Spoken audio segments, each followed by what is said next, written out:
120, Refoua Shelema, Rachel Bat Faiga, Shlomo Ben Linda, Ahova Bat Mazal, Betor Shea Chola Amecha Israël, et Refoua Shelema pour mon papa, Raphaël Benjini, il est fatigué en ce moment, Shio Refoua Shelema pour lui, Bezat Hashem. Quelques jours qu'il se sent fatigué, que Kadosh Baruch Hu lui donne une bonne santé, Bechaim Aruchim.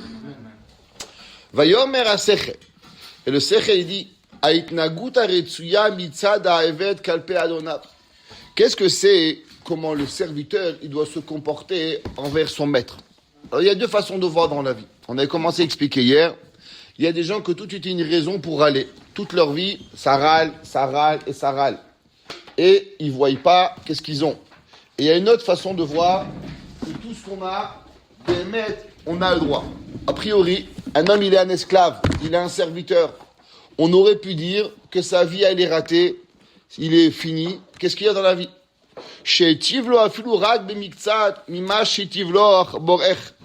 Que en vérité, l'homme, il doit remettre son patron. Je raconte toujours cette histoire, elle m'a profondément marqué. Je racontais l'histoire du Rav qui avait été à Auschwitz et qu'on avait mis dans une boîte en verre. Et que tous les jours, il y avait un nazi qui venait, et il lui amenait une assiette, et il lui crachait dans l'assiette, et il le forçait à manger. Et comme ça, 3 fois par jour, le nazi, devant tout le monde, il venait, il lui amenait à manger, il lui crachait dans l'assiette, et il lui donnait. Et un jour, un des enfants, il a été au courant de cette histoire, et il lui a dit, papa, qu'est-ce que tu ferais si tu verrais ce nazi? Et il dit, je l'embrasserais. Il a dit, pourquoi? Il dit, écoute mon fils, je vais te dire un secret. Moi, je suis un homme très fragile de santé. À Auschwitz, ils avaient droit qu'à une portion de pain par jour. Moi, avec une portion de pain, je serais mort. Lui, il s'est pas rendu compte que dans sa folie, c'est vrai qu'il m'a craché dans l'assiette, mais il m'a donné 3 fois à manger par jour. Et je n'ai pu vivre que grâce à sa folie.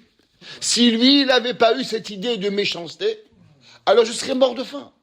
Et j'aurais jamais pu tenir. Mais en vérité, dans sa folie, il y avait un chesed. Alors je le prendrai et je le remercierai.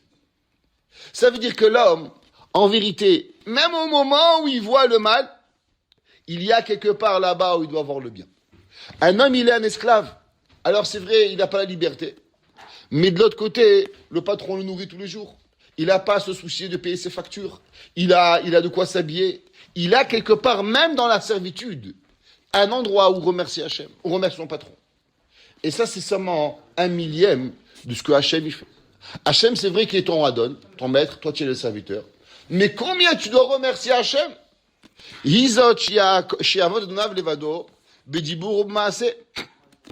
L'homme, il a un patron.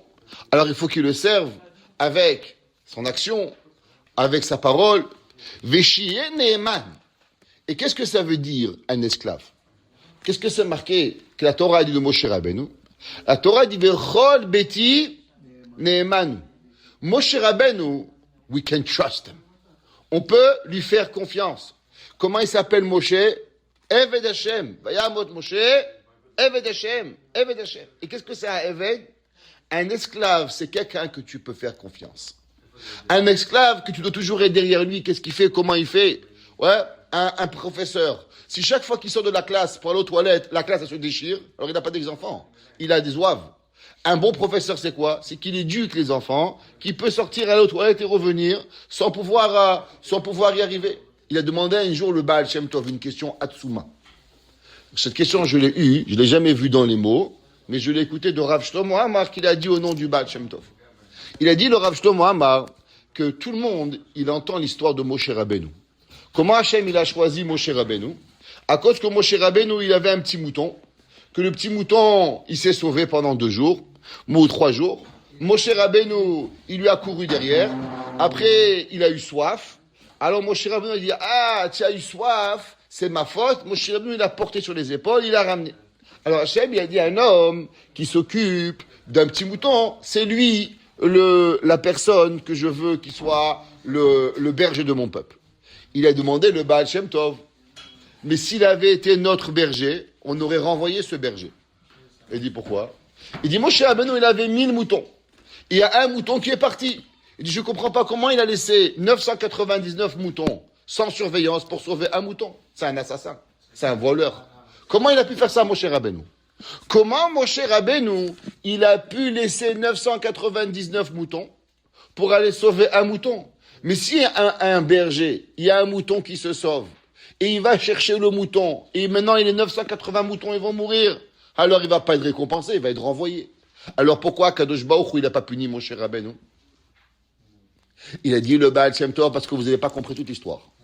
Tu sais pourquoi Moshe Rabbeinu, il était un bon berger? Pas parce que Moshe Rabbeinu, il est parti chercher le mouton. Parce que Moshe Rabbeinu, il était capable de laisser 999 moutons pendant 3 jours tout seul, et que les moutons ne seraient pas partis. Il dit le Baal Shem Tov, c'est que Moshe Rabbeinu, il avait tellement bien éduqué les 999 moutons, c'est qu'il a pu les laisser pendant 3 jours.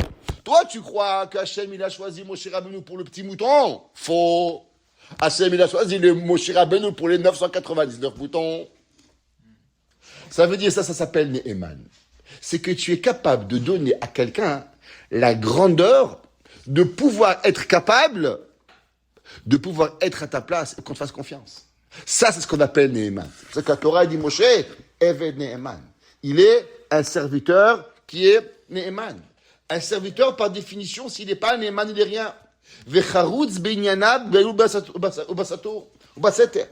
Et l'homme, il peut être avec toi en cachette ou pas. On raconte, le Maggid Douvna, il raconte qu'il y avait un jour un homme, il avait 2 servantes. Et il y avait toujours une calme, et l'autre, elle travaillait toujours. Et un jour, il avait perdu un peu des moyens, donc il a dû renvoyer une des 2. Ses enfants, ils ont dit, papa, on n'a plus assez d'argent pour avoir 2 servantes, il faut que tu renvoies une des 2. Il est allé chez elle qui travaillait et dit, madame, vous êtes renvoyée. Ses enfants lui ont dit, papa, je ne te comprends pas. Celle qui travaille toujours, tu renvoies. Et celle qui ne travaille pas, tu ne renvoies pas. Il dit, vous n'avez rien compris. Celle qui travaille toujours, c'est seulement devant nous. Parce que quand on n'est pas là, elle ne fait jamais rien. Et quand on arrive, alors elle est toujours en retard de tout. Tandis que l'autre, elle n'a pas besoin de faire le show. Le linge, il est repassé. Le linge, il est lavé. Le manger, il est préparé. Alors elle n'a pas besoin. Parce qu'elle est toujours tellement Ne'eman. Même quand on n'est pas là, elle travaille. C'est pour ça que quand des fois on arrive, elle sait qu'elle n'est pas obligée de faire seulement travailler. Pas son travail, il est fait. C'est elle que, quand on n'est pas là, elle fait rien. C'est pour ça que quand on arrive, elle est toujours occupée à courir comme un poulet sans tête. Un homme qui est Ne'eman, c'est quoi? C'est qu'un homme qui peut faire ce que Hachem il veut de lui, quand ça soit Bagalouy ou Baseter. C'est quoi la première halakha de Shulchan Aruch? Shulchan Aruch dit Misater ish bemishtarim. Si un homme il se cachait, va ani lo eren ou neum Hashem, est-ce que moi je vais pas le voir? Veshira mi romemuto, et que l'homme il doit avoir peur de la grandeur de Dieu. Vipachel me ancho kozman shuomed defanav, et il doit avoir peur de la punition à chaque moment de sa vie. Kemo shamar achad achasidim, al ta'amret adonecha beod uroe otra. Que quoi? On dit ne prends pas les gens pour des ânes. Comme ils disent en français, ne pousse pas mamie dans les orties, surtout quand elle est en short. L'homme, il doit savoir que Akadosh Baruch Hu, il te regarde, Akadosh Baruch Hu, il est là. Est-ce que tu veux, qu'est-ce que Paro il a dit, qu'est-ce que Ahashverosh il a dit à Haman? Agam lichvosh et amalka imi babait. Que tu fais des choses derrière mon dos, je t'aurais pardonné. Mais que devant moi, tu veux me prendre, Esther, devant moi dans ma maison, ça il a été tué. C'est un machal. Que toi, tu crois qu'Achashverosh lui voyait pas ce qui se passe en cachette. Mais Akadosh Baruch Hu Boré Olam, il te voit tout le temps. Donc s'il te voit tout le temps, alors comment tu peux croire qu'il y a Galou, il y a Sater? Tout Akadosh Baruch Hu, il voit. Vechen sheyeh shafal venichna lifnei adonav. Et l'homme, il doit avoir de l'humilité. Vous savez qu'est-ce qu'il a écrit le Gaon? Le Gaon de Vina, il a écrit un Torah, mais je vais vous dire avant d'abord un Maaseh Nora. Il y avait un jour, à Toronto, un homme qui s'appelait Moshe Reichman. C'est le Gabbai de Rav Gross qui raconte cette histoire. Et il y avait le Gabbai de Reichman. Ouais, Moshe Reichman. C'était il y a 40 ans de ça. Il y a 40 ans, cette histoire, elle s'est passée. Ok? Aux années 80. Il y a un de ses cousins, Reichman. Il avait une yeshiva, il est rentré dans beaucoup de dettes. Alors il est allé voir Moshe Reichman et il lui a demandé « Je veux ton aide ». Moshe Reichman, il a écouté. En 1980, Moshe, tu vas te rappeler, il a sorti un chèque et il lui a fait $950 000. Juste que vous sachiez, les maisons coûtaient à Montréal 50 000 dollars. À l'époque, tu achetais une maison, un duplex à Montréal, oui, Moshe, 50 000 dollars en 1980. Est vrai ou pas? Alors faites le calcul, une maison à 50 000 dollars, aujourd'hui elle vaut 1 million de dollars. Donc ça veut dire combien? 20 fois. Ça veut dire que 950 000 dollars, c'est ce qui représente à peu près 20 millions de dollars aujourd'hui. Oui ou non? Emet Moshe? Le neveu, il le regarde, le cousin, il commence à crier à Moshe Reichman. Il commence à lui hurler dessus. Il dit, qu'est-ce que tu as? Il lui a dit, hier, tu es venu un homme, il n'est pas ton père, il n'est pas ton frère, il n'est pas ta famille. Tu lui as donné 1,1 million de dollars. Moi, je suis ta famille. Tu devrais me donner au moins 1,1 million de dollars. Pas moi. Pourquoi tu lui as donné à lui 1,1 million et à moi 950 000? Et il est parti en furie, il a claqué la porte. Ces enfants de Moshe Reichman, ils sont rentrés, ils ont dit, papa, mais donne-nous la permission qu'on va lui mettre une gifle. Donner 1 million de dollars à un gars que tu connais pas, un petit cousin de la grand-mère de la belle-sœur, et il te parle comme ça. Maochochev. Alors il lui a dit, ce soir réunion familiale. C'était très rare que Moshe Reichman, il demande à tous ses enfants de venir. À tous ses enfants. Quand il demandait, tout le monde venait. Tout le monde vient, et il leur dit, voilà, vous savez, comme quoi, il y a le Yetzer Hatov et le Yetzer Hara. Le Yetzer Hara, il peut pas supporter que moi, Moshe Reichman, je peux donner des millions et des millions à Tzedaka comme ça fait d'échec. Et il nous fait passer ce genre d'épreuve pour que le Yetzer Hara, il nous écœure du Chesed et qu'on veut plus donner. Et sachez que ce qu'il a fait, ce monsieur, c'est seulement et uniquement pour nous toucher dans le cœur, pour que notre première réaction, elle est, comme quoi, demain, on décide de plus rien donner. Maintenant, nous, on est plus intelligent que le Yetzer Hara. Alors, il a appelé son secrétaire, et il a dit, va dans Toronto, à l'époque, c'était pas comme maintenant des cellulaires, va dans Toronto, et tu vas me trouver ce cousin. Dis-lui que je l'attends chez moi à la maison avec tous mes enfants. Le gars, il est allé, pendant 2 heures, il est parti chercher, et il a trouvé. Quand il est revenu, il a dit, regardez, Moshe Reichman, il t'appelle. Moshe Reichman, il t'appelle, le gars, il est arrivé, il était vert de honte. Il dit, maman, je m'excuse que ce que j'ai fait, je m'excuse. Moshe Reichman, il a sorti un chèque, et il lui a dit, tu as raison, puisque tu es ma famille, je vais donner 1 250 000. Je te rajoute 250 000 dollars à ta yeshiva et prends l'argent. Plus 250 000, non, il lui a rajouté 250 000 dollars. Comme ça qu'il a fait Moshe Reichman. Sur place, le Rav Gross hier pose une question.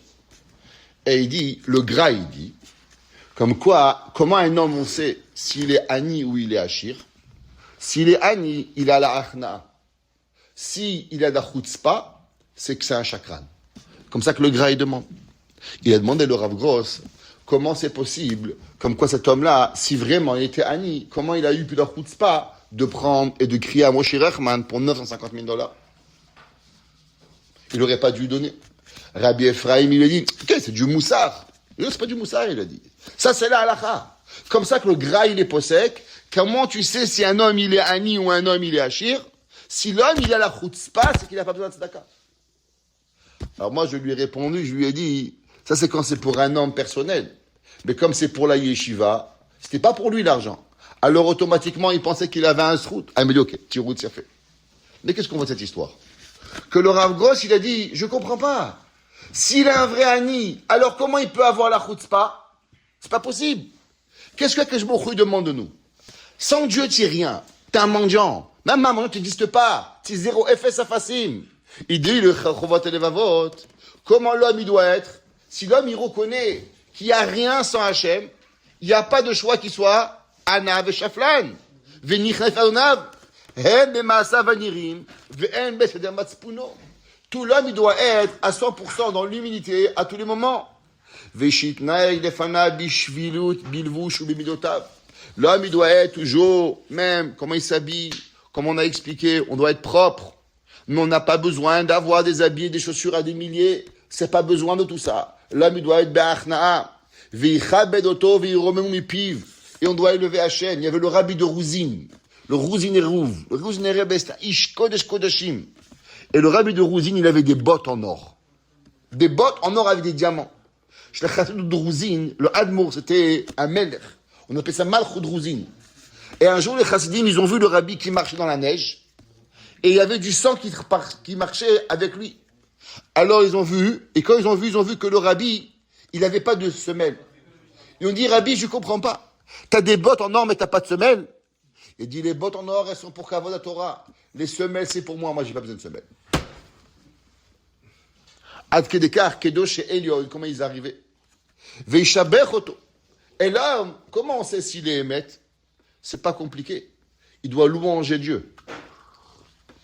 Veyodelo bayom balayla. La Gemara a dit, comment on sait que Moshe Rabbein, que Yosef Hatzadik, il est resté un bon juif? Alors il s'est sauvé de Madame Potiphar. Mais comment on sait que Yosef était vraiment resté tzaddik dans toute Mitzrayim? La Torah a dit que Shemo Shel Hashem Shegura Bepiv.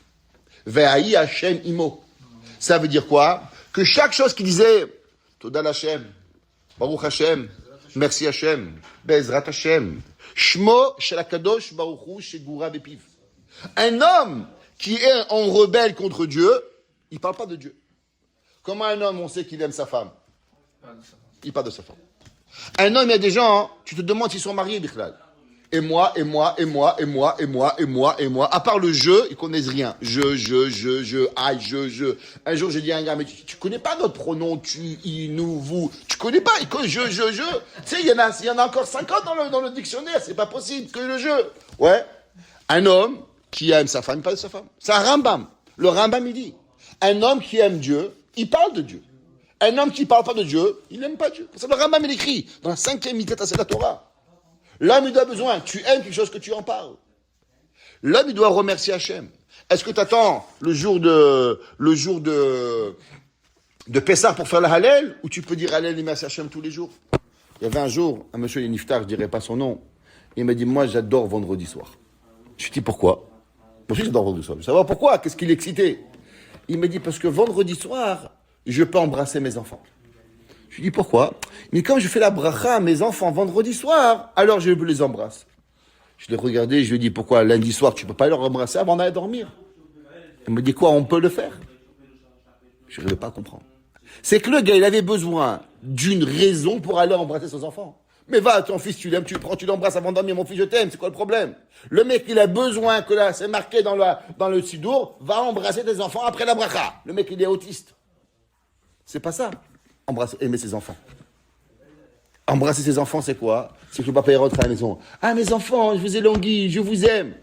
Un homme qui prend le sidour et qui dit, comme un perroquet.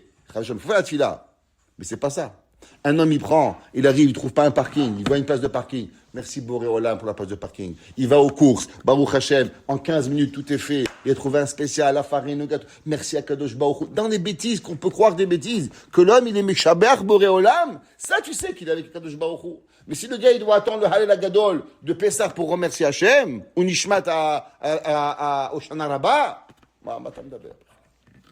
Veshiyazkir et Tovotav. Et d'homme, il doit raconter les tovot d'Akadosh Baruch Hu. Il a dit plusieurs fois déjà qu'il est parti du Chelek Habitachon à Emouna. Quand l'homme, il lui arrive quelque chose de bien, partager avec les autres. Dire une tova d'Akadosh Baruch Hu. Parler du bon de Dieu. Ben Keshu le Beno le Ben Atzmo Ben Bifnei Acharim. Il doit remercier Hachem. Il doit dire à ses amis, vous savez ce qui m'est arrivé hier? J'tabar Shem Olad. Baruch Hashem, j'ai eu ça. Akadosh Baruch Hu, il m'a sauvé. Parler des bienfaits de Dieu. Vihalel, vishabeach oto kefi shiraouilo. Il faut le louanger et il faut donner des shevachim, des louanges, kefi shiraouilo, comme ce qui est Akadosh Baruch Hu mérite. Viyarutz la avodato besimcha. Il doit courir. Pourquoi il doit courir? Il explique le Ramchal dans le Meset Yesharim, dans le 3e Perek Azerizout, 3e Mida. Il dit qu'est-ce que c'est la Zerizout? Il dit ce que tu aimes, tu fais vite. Un enfant, il aime rentrer à la maison. Qu'est-ce que dit la Gemara? Quand la cloche est sortie, tout le monde y sort, en courant. Rentrer à l'école, des schleppers. Ils rentrent doucement. Pourquoi? Parce qu'ils veulent pas rentrer à l'école. Alors ils pleurent. Quand tu dis à l'enfant, allez, on va jouer au football. Ah, ils courent tous. Parce qu'ils aiment. Autodava. Quand l'homme, comment c'est si l'homme, il aime Hachem? Si l'homme, il court à la mitzvah. L'homme, il a midat hazerizout. Halakha elle est que même Shabbat, qu'on n'a pas le droit de courir, les 4 dernières amot de la Beth Knesset, faut courir, faut marcher vite pour faire montrer à les derniers mètres, parce que Shabbat, on ne va pas courir, à part quand on est en retard. Même on a droit de courir pour la Beth Knesset, même qu'on ne court pas Shabbat, parce qu'on n'en veut pas arriver à la synagogue en retard. Et ça fait montrer la ahava. Comment tu arrives, un homme qui rentre à la maison, il a l'air que le ciel il va lui tomber sur la tête. Tu dis, celui-là, le Shalom Bayit, il n'est pas trop. Il y a des gars, tu les vois, ils sont là, ils disent down. Il n'a pas envie de rentrer à la maison, celui-là. Ok? Pourquoi? Parce qu'il n'a pas. La ritza, courir, elle a fait montrer la ahava. Ouais. Ou betuv levav, mitor ishtokekud im tzochen be'enav. Et l'autre, il a envie. Ton père, il demande un café. On court. Papa, tiens un café. Tiens, maman, qu'est-ce que je peux faire? Avec plaisir. On court faire une mitzvah pour pouvoir y arriver. Ça, c'est ce que l'homme, il a envie de faire. Vishtadel yod ratsuilo. Et l'homme, il doit tout faire pour lui faire plaisir. Un esclave, il sait que sa vie, la main, elle est dans la main du patron. Alors, il fait tout pour lui faire plaisir. Comme pareil nous. Vitchanan elav tamid sheyeh le ratson defanav. Et il va toujours faire pour qu'il va avoir la volonté que le patron, il est bien. On sait qu'un esclave, qu'est-ce qu'il peut? Un esclave, il peut être vendu en une seconde. Il est chez monsieur A aujourd'hui. Demain, il peut se retrouver chez monsieur B. Il n'y avait rien de pire à un esclave qui était quoi? D'être vendu chez un autre patron. Pourquoi? Parce que il s'habituait, il avait une vie, il avait des fois même une femme et des enfants chez le Hadon. Et un jour, on le vend comme une chaussette. C'est tu vois plus ta femme, tu vois pas tes enfants, tu vois rien. C'était terrible ce qu'il pouvait être. Alors les serviteurs, les esclaves, ils essayaient par tous les moyens de plaire au maître, de façon à ce que le maître, qu'est-ce qu'il a? Il le garde, il va pas le vendre. Veshecha perlo al mashechat anegdo. Et si chas veshalom, il a fauté, alors il veut à tout prix demander pardon. Veyehav et adonav. Et il doit aimer son maître. Et il doit toujours avoir peur. Il dit le Ramchal, qu'est-ce que c'est Ahav Yirat? Il doit aimer il dit le Ramchal, qu'est-ce que c'est Be'emet Yirat HaRomemut? Quelle différence entre Yirat HaRomemut et Yirat HaOnesh?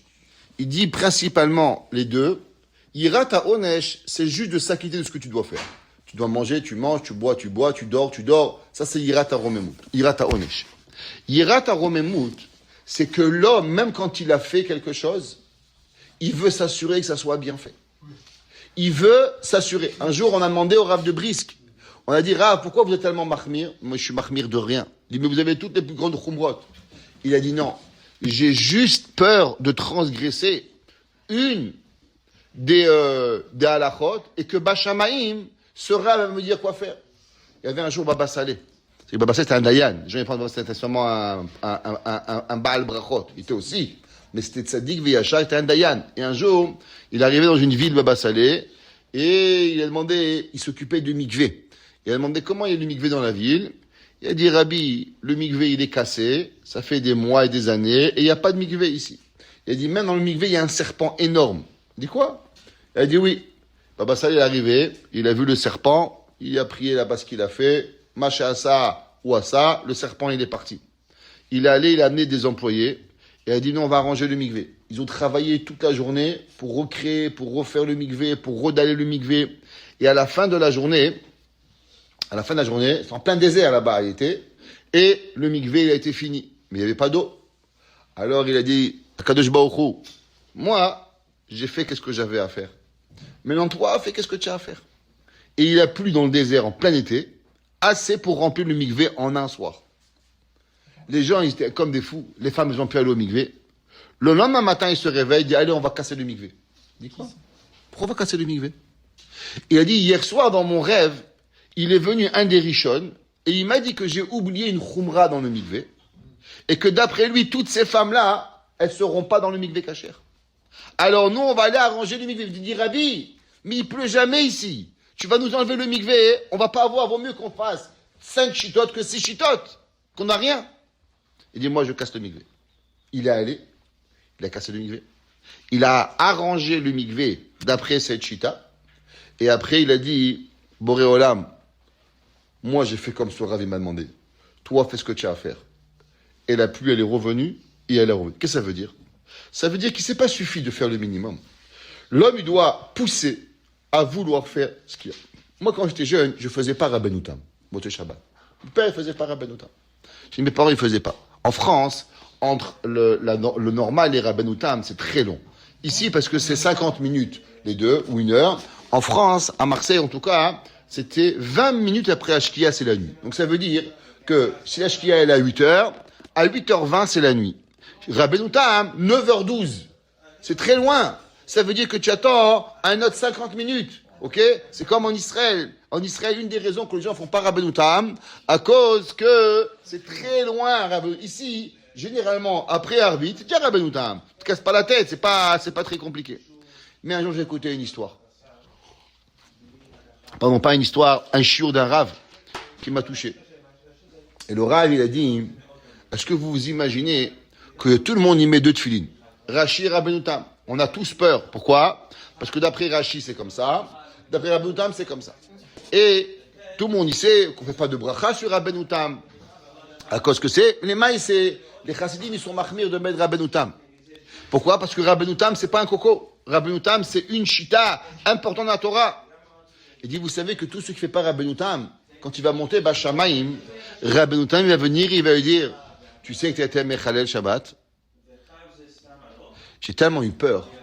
Quand le mec, il a fait toute sa vie, 100 ans de Shabbat, il va arriver dans le Shamaïm, Rabbeinu Tam, il va lui dire, tu sais que tu as été Mechalel Shabbat? Ça m'a tellement fait peur que j'ai commencé à faire Rabbeinu Tam. Après, Baruch Hashem, ma mère, elle m'a suivi. Après, Baruch Hashem, ma famille m'ont suivi. Ouais, pour faire Rabbeinu Tam. Mais de là, on voit, un homme ne peut pas juste se limiter au strict minimum. Le strict minimum, c'est pas Yirat Shamayim. Yirat Shamayim, c'est s'assurer de faire ce que Kadosh Baruch Hu demande de lui. Veishmor et mitzvotav. Et il doit garder la Torah du Shmartem et Amatzot. La Gemara dit Atikram Matzot et la mitzvot. Ou Shmartem et mitzvot. L'homme, il doit tout faire pour garder les mitzvot. Vidrachek me'advarim shiziroto la'alasota. Et l'homme, il doit tout faire pour s'assurer de ne pas transgresser aucune des halachot. V'yasim elibo et asher chatanegdo. Et l'homme, il doit faire attention, tous les péchés qu'il a fait, pour pas les refaire. Vetovat ha'adon tiena rabot ugdolov be'enav. Et là, on terminera avec ça. Généralement, les gens, ils ont un principe. Ce que eux, ils font, ils en parlent pendant 50 ans. Et tu sais, moi, et moi, et moi. C'est le copain du jeu, il s'appelle moi. Et moi, et moi, et moi. Ils pensent toute leur vie à propos de ce que eux, ils ont fait. Mais il y a une seule chose qu'ils oublient de parler.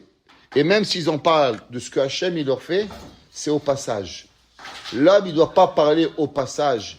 Il doit rappeler à chaque moment, à chaque seconde, il doit avoir à combien? Rabot ou Gdolot be'enav. À ses yeux, le chesed que Hachem, il le fait, il faut qu'il soit important, qu'il soit grand. Parce que sinon, moins de temps et d'importance tu vas le faire, et moins la personne, il va passer. Si l'homme, il parle, tu sais, j'ai eu un miracle une fois, mais si l'homme, il prend du temps pour parler et reparler de ce qu'Hachem, il a fait, alors automatiquement, il y a Hakouk Benibo, il va arriver. Et c'est que comme ça que l'homme, il arrive. Plus tu en parles, et plus la chose, elle rentre dans ton cœur. Et moins elle a de l'importance dans ta tête et dans ton cœur, et avec le temps, plus rapidement la chose, elle va disparaître. Baruch Hana Eleolam. Amen ve Amen.